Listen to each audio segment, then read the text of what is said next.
Hello everyone, 안녕! Welcome to my channel Learning with Sandra.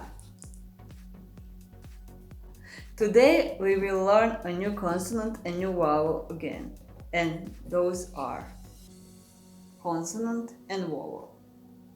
Are you wondering why is O a consonant? Stay with me in this lesson and I will explain you what is actually the meaning of this consonant and this vowel. Let's learn together.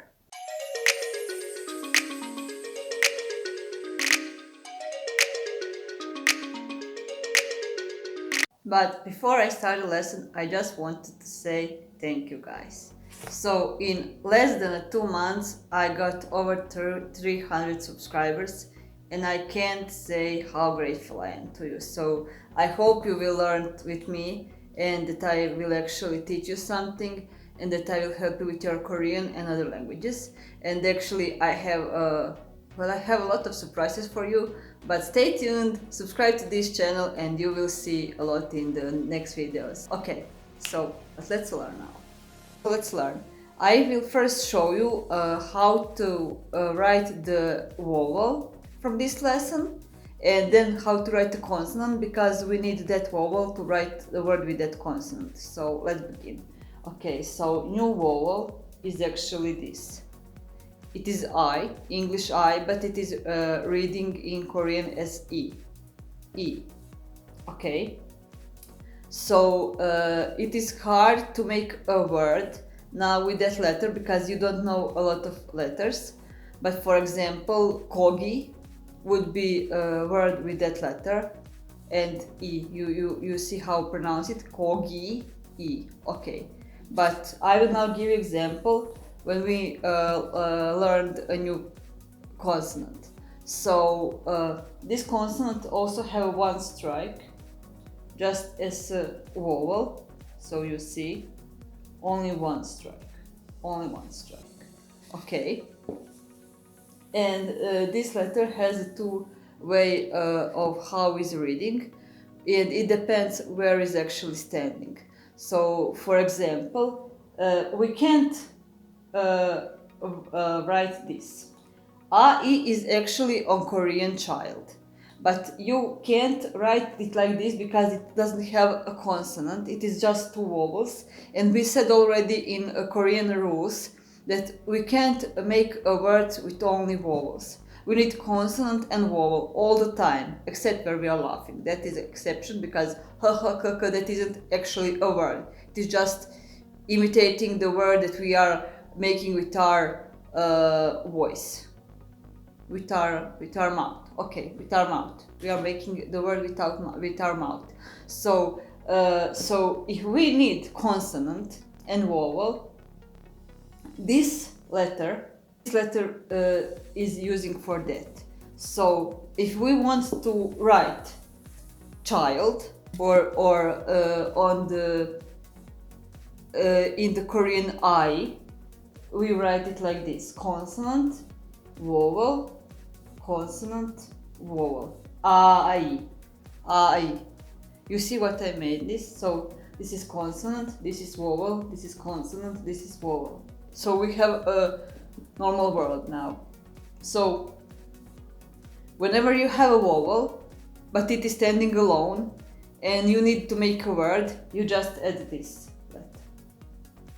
Okay, and when it is before the vowel in the first place, we don't make it, it doesn't have a sound. Okay, it doesn't have a sound. Oh, but there is another example, and that is what I told you when I said that this letter has two meanings. Because, for example, we learned last time T, right? And we learned already A. What means ta? Do you remember? All. Yeah, all. Okay. So we have ta, but if we add this letter, we read this as tongue. Tongue. Okay. So if this letter is in the last, here, last place, it is pronounced like A-N-G. So ng. Okay, ng. So it is tongue. Tongue. And tongue actually means party. Let's go to party. Okay. Yeah. So let's repeat once again. If we have a vowel,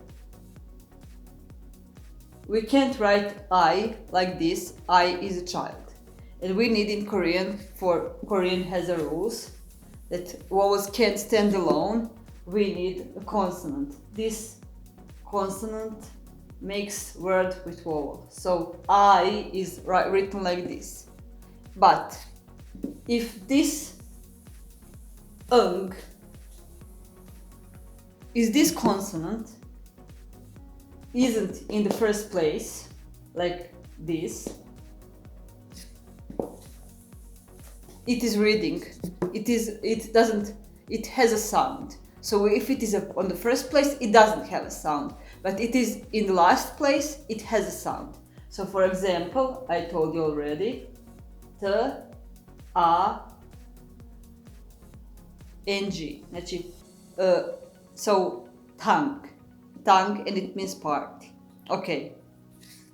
I know it is a little bit confusing, but I am sure you will understand it when you watch this video a few times. So if you have any questions, feel free to ask me in comments, and I will give you more examples of this letter and how pronouncing it, and when it is pronounced and when it is not, when it is silent and when it is not. So if you have any questions, just ask me in the comments or ask me in the Instagram, wherever you want. So I'm actually trying to reply to all of your questions, so feel free to ask me anything.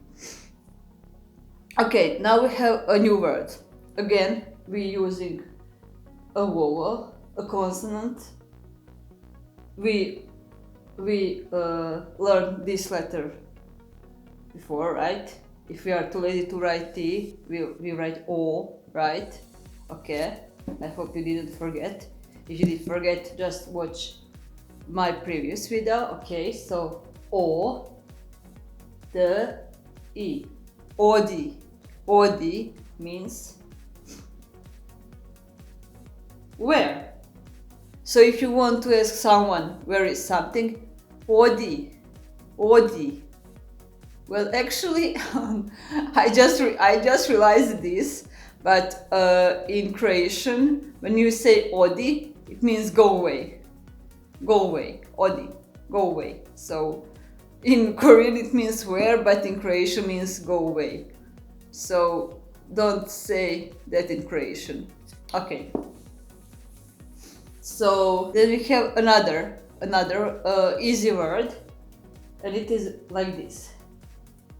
E, and it means teeth.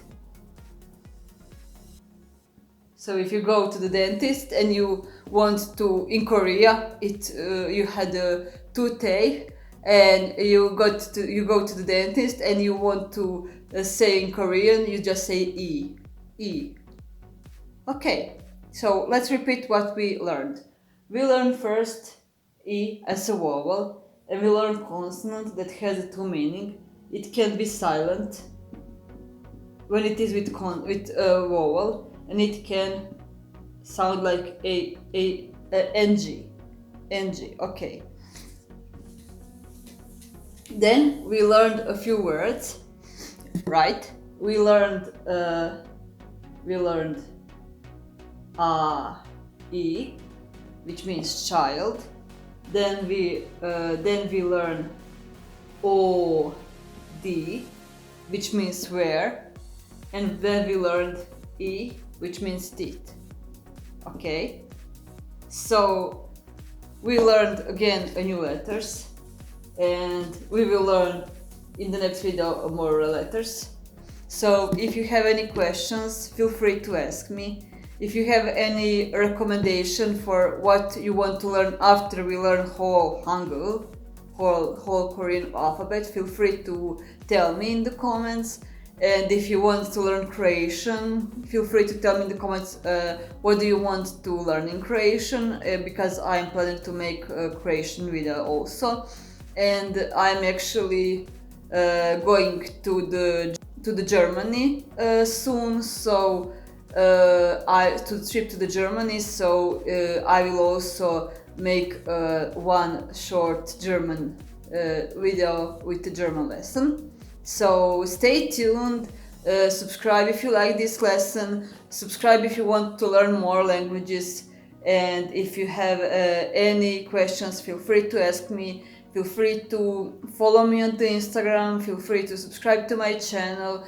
I am always trying to reply to all your comments and to all your messages. And thank you all for your subscriptions once again, for all your beautiful comments, and for all your for all your support. And I'm really happy that you like my channel. So see you the next time, and have a wonderful day. Bye!